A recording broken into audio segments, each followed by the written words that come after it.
I started a 3D printing business on Facebook and made over $100 in under a week. I got 1,500 views, made 9 sales, and only spent about 3 hours doing actual work. In this video, I'm going to show you exactly what I did, how you can do it for yourself, and the mistakes you need to avoid if you want to make sales. The idea is you find a group of people who are already spending money, figure out what problems they have, and then put a useful product directly in front of them. That's what makes this work. Most 3D printed items are fidget toys, 3D dragons, and stupid things that don't provide any value. The trick is to find one passionate hobby that you already know is willing to spend money and find things that will make their life easier. What I ended up choosing was aquarium owners. Aquarium keeping made sense because these people already spend a lot of money on their hobby. They'll spend $500, $600 on a tank with fish, plants, filters, and all kinds of accessories. If someone who's already spent hundreds of dollars on their setup sees a $10 or a $15 item that's going to make their life easier, it's not a huge decision. That's what you want to look for in a niche. People who are passionate about the hobby, already spending money on it, and have a problem that you can solve with a simple 3D print. The first step is to go on Facebook and search for high spending hobbies and then find related communities. For me, it was things like aquarium keeping, fish breeding, fish plants. You want to find communities with a decent amount of members, about 5,000 plus, a little lower is okay, and you want to make sure that people are actively participating in that community.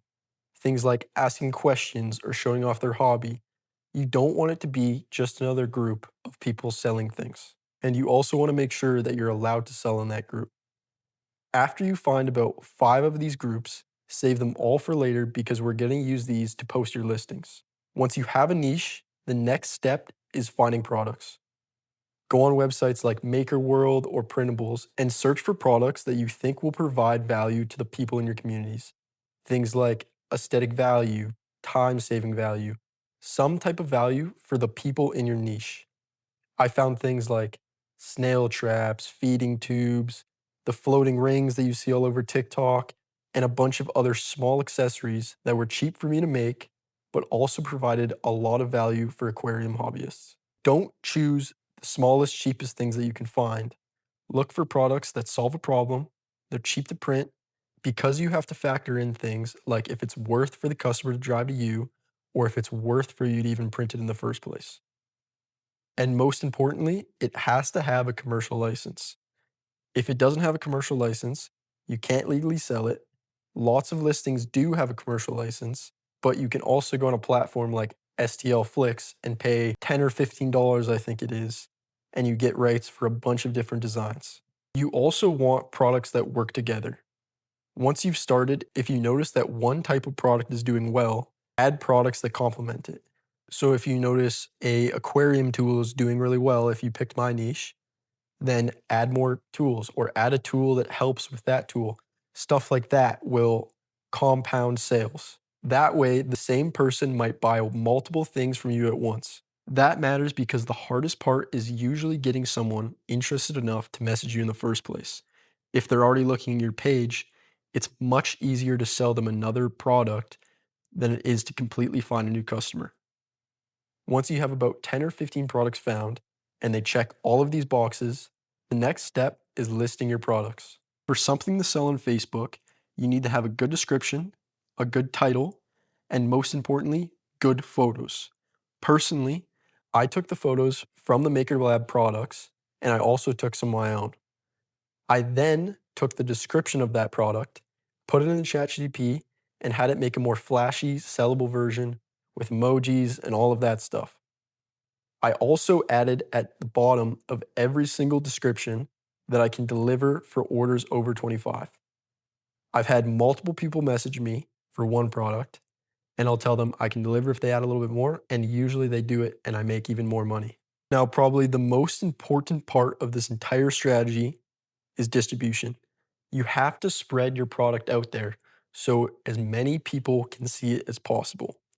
I took all of those Facebook groups that I found earlier and I shared my listings into each and every one of those communities. That's why I got 1,500 views so quickly. And that's why I have so many sales in only a week. I had multiple products in multiple communities. And this is where it starts becoming very passive. Most of the actual work was making the listings.